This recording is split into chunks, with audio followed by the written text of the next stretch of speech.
Hello అండి. Welcome to Srikanya TV. ఈరోజు recipe బొబ్బరి బూర్లు.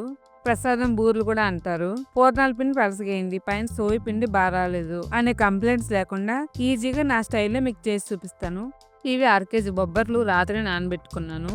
వీటిని కుక్కర్లో వేసి 1 గ్లాస్ వాటర్ పోసుకొని కొద్దిగా ఉప్పు వేసుకొని స్టవ్ మీద పెట్టి స్టవ్ ఫ్లేమ్ మీడియంలో పెట్టుకొని 5-6 విజిల్ల వరకు ఉడికించుకోవాలి.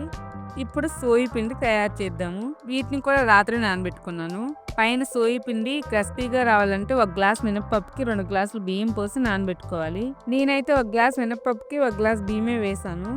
దీన్ని మెత్తగా గ్రైండ్ చేసుకోవాలి. పిండిని పల్చగా కాకుండా చిక్కగా కాకుండా పిండిలో వేలు పెడితే వేలికి పిండి అతుక్కోవాలి, రుబ్బుకోవాలి. మన టేస్ట్ కి తగ్గ ఉప్పు వేసి కలుపుకోవాలి. కుక్కర్ పైన మూత తీసి బొబ్బర్లు ఉడికాయో లేదో చూసుకోవాలి. ఇలా మెత్తగా ఉడికిపోవాలి బొబ్బర్లు. ఇలా వాటర్ ఏమైనా ఉంటే వాటర్ని తీసేయాలి.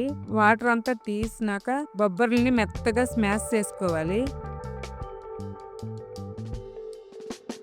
బొబ్బర్లు మెత్తగా స్మాష్ అయిపోయినాక దీంట్లో బెల్లం వేసుకోవాలి. ఇది 1/2 కేజీకి తక్కువ, 1/4 కేజీకి ఎక్కువ ఈ బెల్లం.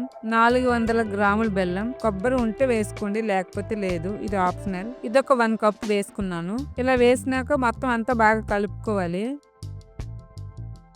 దీన్ని స్టవ్ మీద పెట్టి దీంట్లో ఇలాచి పౌడర్ వేసుకోవాలి. స్టవ్ ఫ్లేమ్ సిమ్లో పెట్టుకుని బెల్లం కరిగినంత వరకు ఇలా కలుపుతూ ఉండాలి. బెల్లం అంతా కరిగి కొంచెం దగ్గర పడినాక స్టవ్ ఆఫ్ చేసుకుని ఒక గిన్నెలో తీసుకోవాలి. దీన్ని ఫ్రిడ్జ్ లో పెట్టి బాగా చల్లారనివ్వాలి. పిండి బాగా చల్లారడం వల్ల వండకి బాగా వస్తుంది. లోపల పూర్ణిమ చెదరకుండా ఉంటుంది. ప్యాన్లో ఆయిల్ వేసుకొని ఆయిల్ వేడైనాక వీటిని చిన్న చిన్న ఉండలుగా చుట్టుకొని సోయి పిండిలు వేసి లోతు గరిటతో అయినా పెద్ద స్పూన్తో అయినా ఈ విధంగా వేసుకోవాలి. చేయితో వేయడం వల్ల గ్యాప్ వచ్చి పూర్ణం బయటకు వచ్చేస్తుంది. ఇలా వేస్తే నీట్గా వస్తాయి. మీరు కూడా పూర్ణం బూరెలు చేసేటప్పుడు ఇలా ఈజీగా చేసుకోండి.